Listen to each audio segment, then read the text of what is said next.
16 minutos de la mañana, gracias por mantenerse con la revista, por la 13 Costa Rica Televisión, la 101.5 FM Costa Rica Radio y nuestras plataformas en las redes sociales.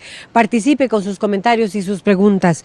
Mañana la presidenta más joven que ha dirigido el Congreso y la tercera mujer en ostentar este cargo cederá este puesto a uno de los 56 diputados o diputadas restantes. Hidalgo tuvo entre sus principales logros el liderar la votación y aprobación de la reforma fiscal y la modernización del reglamento del Congreso, los cuales se intentaron votar en otras ocasiones sin tener éxito en ocasiones atrás. Hoy hablamos con ella, como habíamos anunciado, y precisamente voy a empezar con esa pregunta. Carolina Hidalgo, buenos días, gracias por mantenerse con nosotros. Lo primero que quiero preguntarle es, ¿fue la reforma fiscal una huelga de 3 meses, de 90 días, el proyecto que más canas a usted le sacó, es decir, que mayor bronca política por el impacto también que ha tenido, el costo político que ha tenido, le generó a usted? Buenos días, Carolina Hidalgo.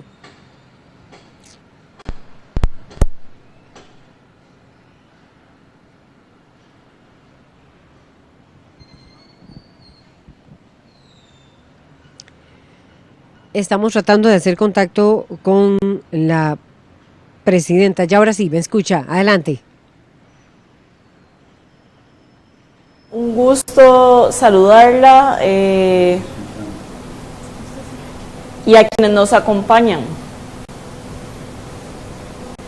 Decirle que si el 20.580 fue el proyecto que más me sacó las canas, yo diría que no, porque primero no tengo canas todavía.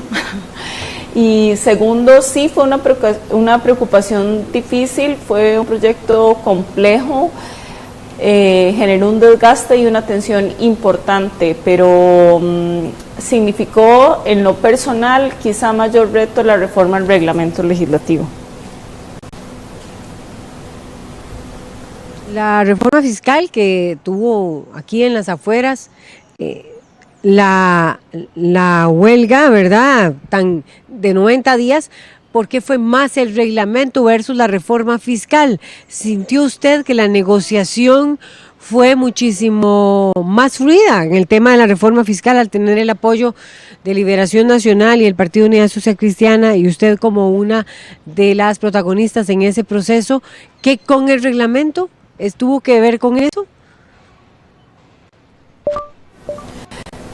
Creo que la conciencia que existía relacionada con el 20.580 y los consensos que se habían construido previo en la materia, por ejemplo, todo lo que fue el acuerdo nacional, el trabajo que se había realizado, el avance, teníamos como mucho mayor consenso dentro de la Asamblea Legislativa. Quizá la dificultad era en la relación con los distintos actores sociales.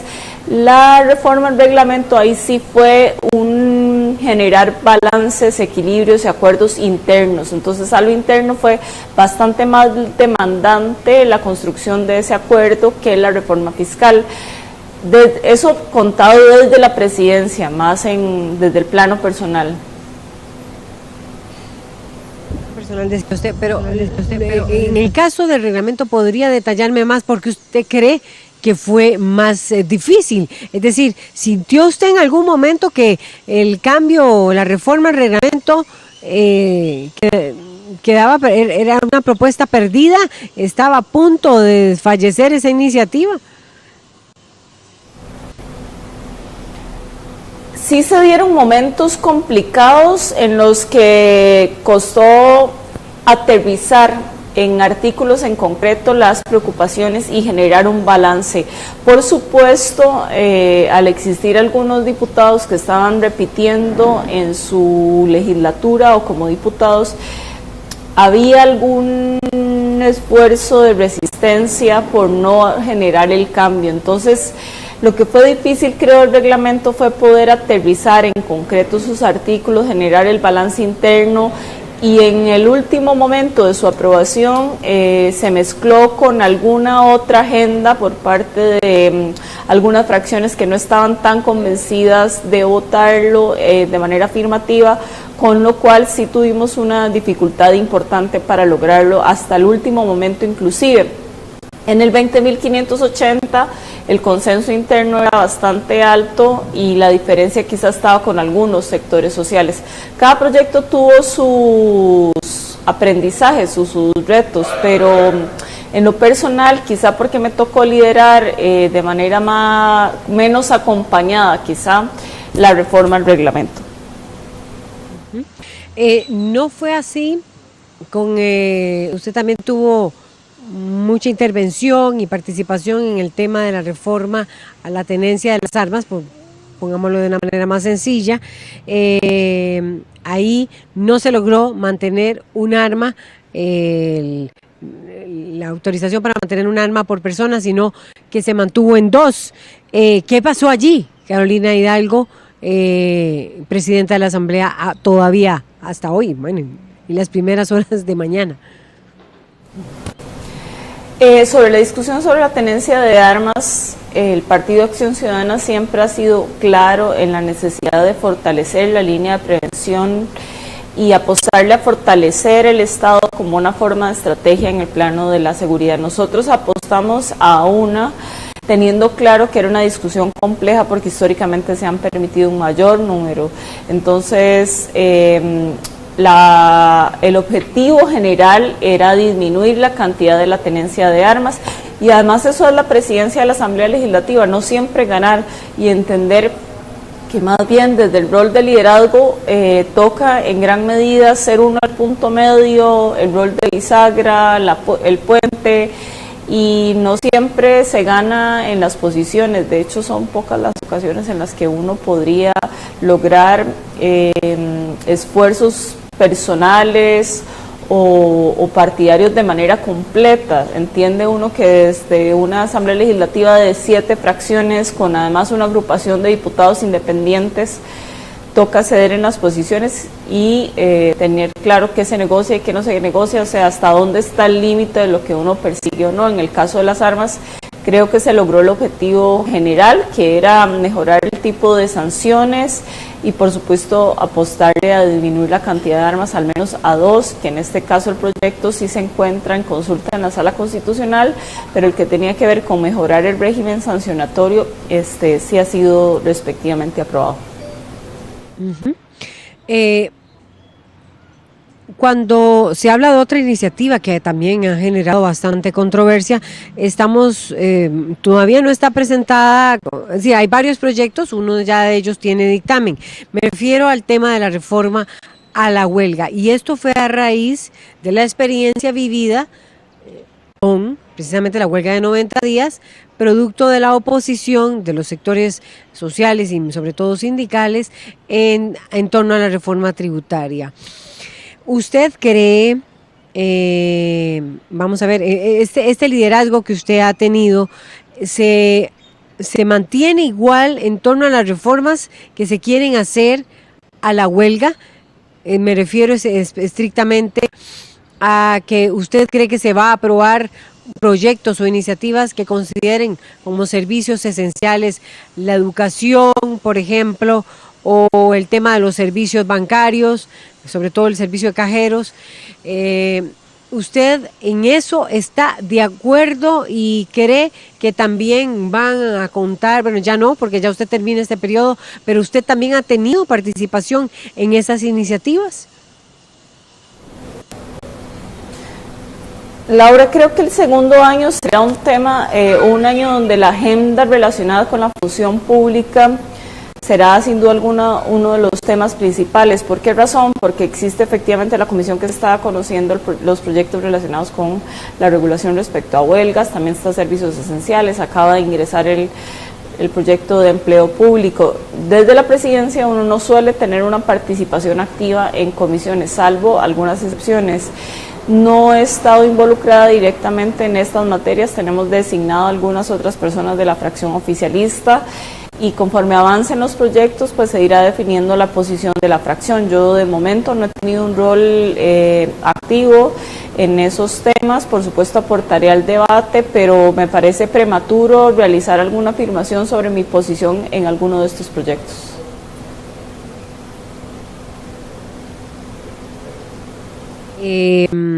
Usted ahora que ve ese, digamos, igual estuvo su participación en el tema de empleo público, prefirió no estar como liderando tanto lo que fue esta iniciativa de gobierno que viene con mucha fuerza y con mucha impulso por parte de la fracción oficialista. Vamos a ver, dentro de la fracción tenemos distintas especialidades, como es bien conocido, el diputado Morales Mora, jefe de fracción, pues ha sido en 2 ocasiones ministro de Trabajo, también la diputada Catalina Montero Gómez, han sido quienes han liderado estos temas. En la fracción no todos los temas se asumen por todas las personas, y en el caso de empleo público yo he preferido delegar desde la perspectiva de un liderazgo colaborativo, que sean ellos quienes lideren esta discusión.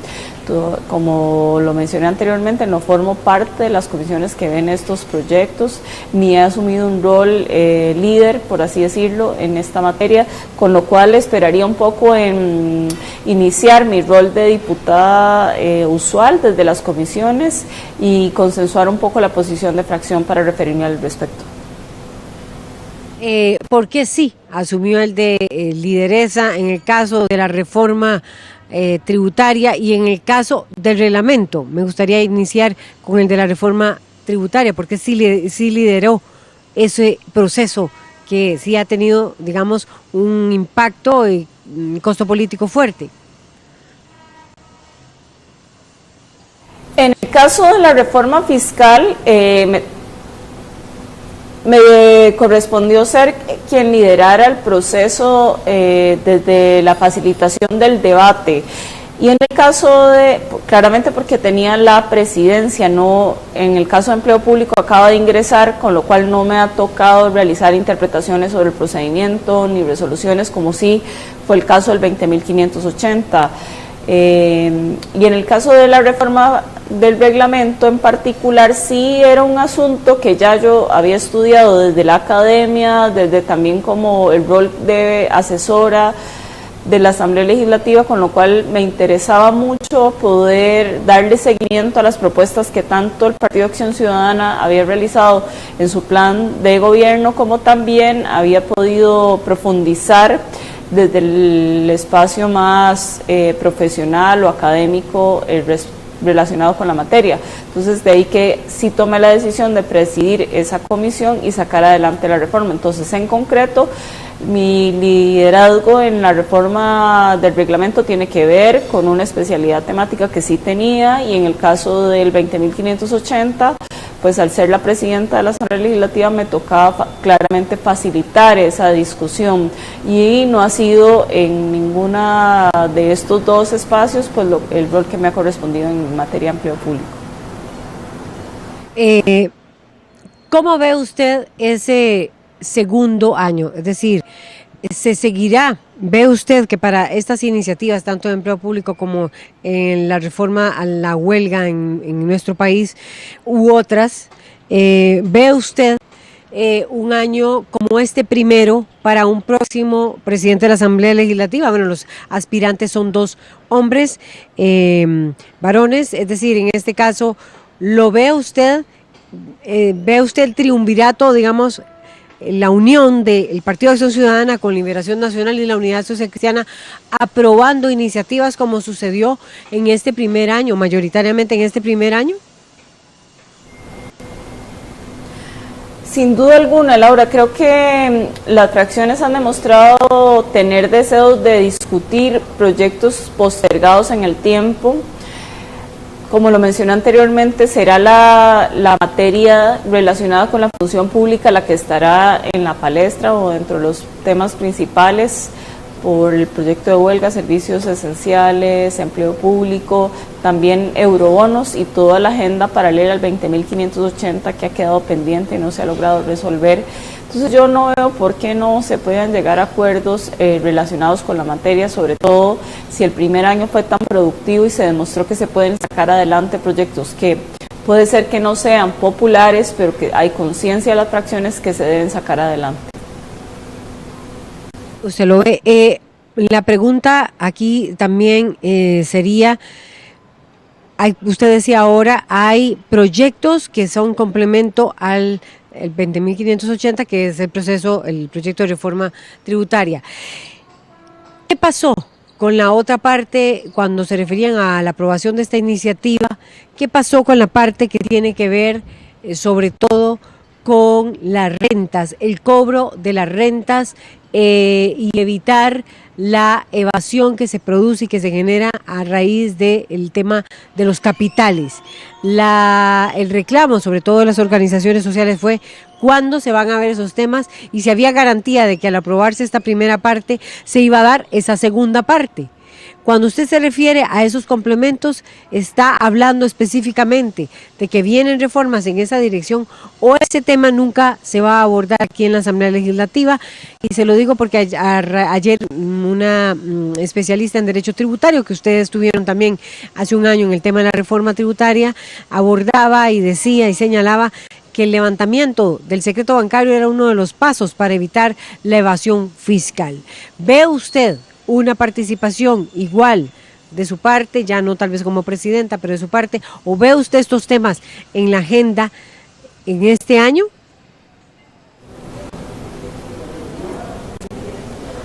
Por supuesto, creo que el compromiso de las distintas fracciones en el marco de esa discusión puede darle seguimiento a los proyectos relacionados, no solo el que usted menciona, sino todos los demás. Algunos sí se aprobaron, por ejemplo, algunas interpretaciones que tenían que ver con la aplicación o no de algunas especificidades del 20.580 al sector de educación. Sí quedan asuntos pendientes que dependerán de la voluntad de las distintas fracciones, pero yo no tengo la menor duda de que el tema tributario, hacienda pública, seguirá presente porque ha sido un poco la tónica que han llevado las distintas fracciones. Y, por ejemplo, la Comisión de Ingreso y Gasto Público, Hacendarios, Económicos, fueron justamente las comisiones que mayor avance mostraron o mayor cantidad de proyectos tramitaron. No veo por qué eso debería de cambiar de cara al segundo año, todo lo contrario.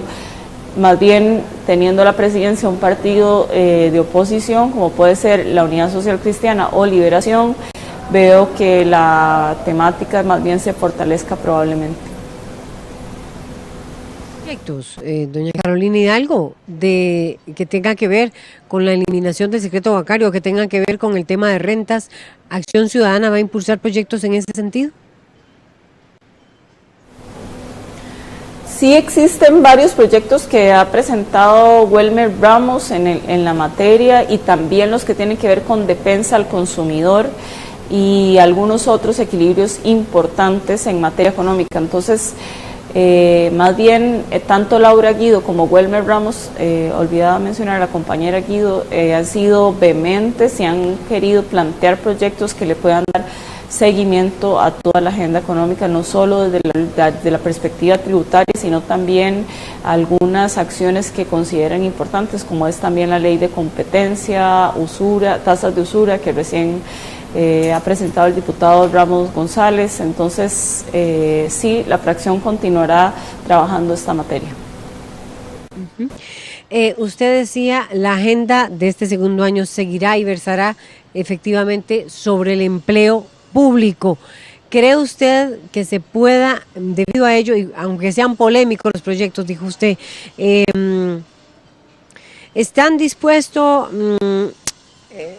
el Partido de Acción Ciudadana nuevamente vamos a decirlo muy sencillamente, de manera muy sencilla, a comprarse la bronca en este año nuevamente en materia de empleo público, en materia de reforma a la huelga? ¿Está dispuesto a echarse esa batalla, ese pulso político este segundo año?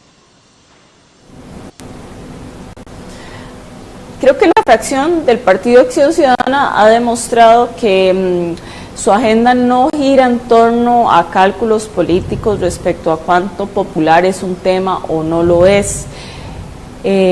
Justamente la discusión de las finanzas públicas nos dejó muy claro la necesidad de revisar cuánto estamos recaudando, en qué estamos invirtiendo y si el seguimiento a ese gasto de esos recursos es el más eficiente.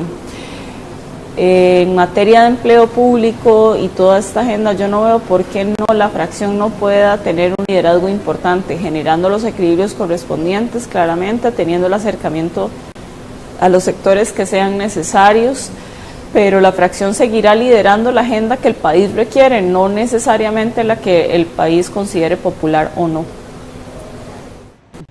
Hay un analista que decía en una oportunidad anterior que lo tuvimos aquí, no hay mayor diferencia, vamos a ver, no hay mayor diferencia entre las dos candidaturas, decía, a la presidencia de la Asamblea. Una va a versar más, se va a mantener en la línea, ambas se van a mantener en la línea en los temas de sector público, ¿verdad? Como usted bien lo señalaba, este año tendrá la agenda también gobernada por el tema del sector público, sino en el tema de derechos humanos.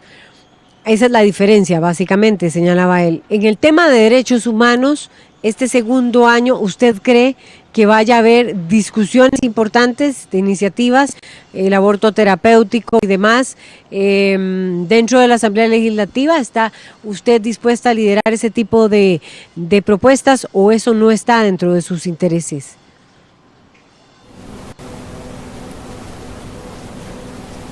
Como le mencionaba anteriormente, la fracción ha designado diferentes líderes en las respectivas agendas. El caso de los derechos humanos ha sido Enrique Sánchez Carballo, también Paola Vega y Nilsen Pérez Pérez quienes han liderado la defensa o la puesta en marcha de estas discusiones. La fracción sin duda alguna cree en la agenda de los derechos humanos y así lo ha planteado en campaña y actualmente.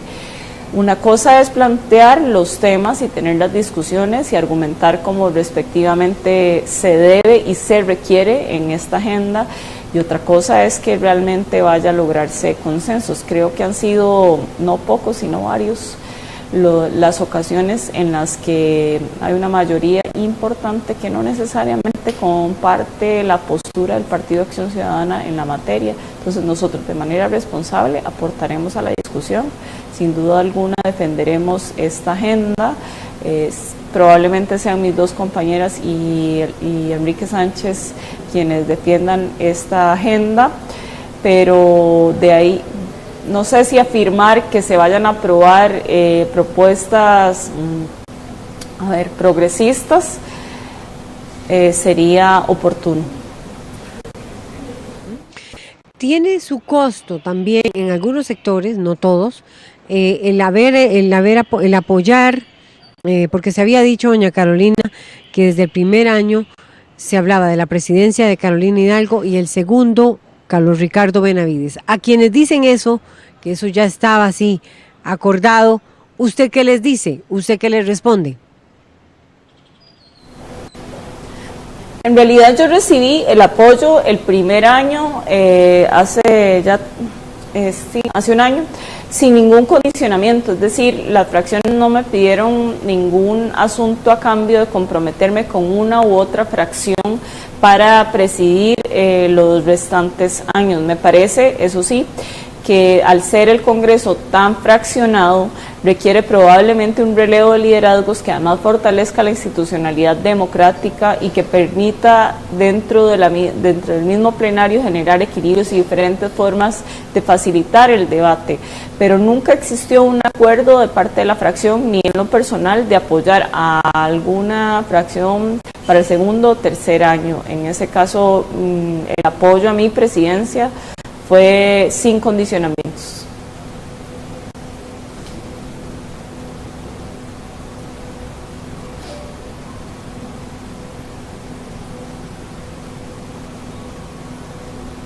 Ya de la bancada de Acción Ciudadana, ¿dónde ve usted su principal aporte en la fracción?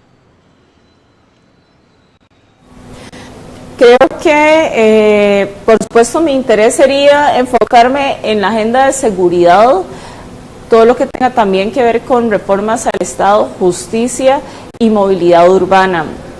Adicionalmente, ya en la puesta en práctica del nuevo reglamento, habrá muchas discusiones relacionadas con la interpretación o mejoras que este deba tener, entonces por supuesto ahí estaré de la mano de la fracción. Pero mi interés es enfocarme en la agenda de seguridad, justicia, movilidad urbana, por supuesto, y algunas reformas del Estado que considero importantes. ¿Qué específicamente de seguridad y justicia, si pudiéramos tener, cuál es esa preocupación en esas dos áreas? En materia de seguridad queda pendiente el enfoque hacia la prevención, cuál ha sido la inversión del Estado en materia de prevención y los resultados que la prevención ha tenido, inversión versus resultados, ese análisis no se ha realizado. Me parece que el ejemplo o el ejercicio de los centros cívicos por la paz debe revisarse con el objetivo de fortalecerse y por qué no generar una normativa alrededor de la misma. Queda pendiente un proyecto de la reforma de la ley de armas y explosivos, sin duda alguna eso habrá que terminar de discutirlo, la ley de extinción de dominio, por mencionar algunas. Un asunto que no se ha puesto en discusión aún, pero se requiere, es toda la regulación que el Estado tiene respecto a las empresas de seguridad privada. Eso es vital porque incide en cada uno de nuestros espacios, comunidades, barrios, y desde la Asamblea Legislativa se puede generar una mejor normativa relacionada con estos asuntos. En justicia, por ejemplo, está todas las posibles reformas al sistema de elección de diputados, también el procedimiento para poder gestionar la pérdida de credenciales de las y los diputados en razón de faltas al deber de probidad. Ese procedimiento no está diseñado y debe generarse para poder darle vida y forma a la reforma constitucional que recién, por supuesto, se aprobó. La ley de contratación administrativa debe reformarse desde mi perspectiva para darle mayor agilidad y transparencia a muchos procedimientos. Ya existen proyectos de ley relacionados con la materia en los cuales hay que trabajar. Y en asuntos de reforma del Estado o transparencia también activa, la ley del lobby me parece vital y la ley de acceso a la información pública, de manera tal que se garantice poder obtener alguna información sin tener que ir a la vía judicial en caso de que el Estado obstaculice dicho acceso. Entonces son varios los proyectos y sin duda alguna el tema de movilidad, cómo hacemos el transporte público como un asunto prioritario con mejores condiciones, y la movilidad de los peatones, el régimen relacionado con las aceras, pareciera un asunto menor, pero no lo es porque involucra gobiernos locales, gobierno central, e incide directamente en la forma en que nos movilizamos las y los ciudadanos. Perfecto, muchas gracias Carolina Hidalgo, presidenta de la Asamblea Legislativa, por ponernos en perspectiva lo que ha sido el cierre de esta gestión en este año legislativo. Vamos a una pausa y ya venimos con el tema. Jess Márquez Gaspares, un hombre trans venezolano, se convierte en la primera persona en Costa Rica en realizar la corrección de su género en su identificación. Ya venimos con este tema, quédese con nosotros.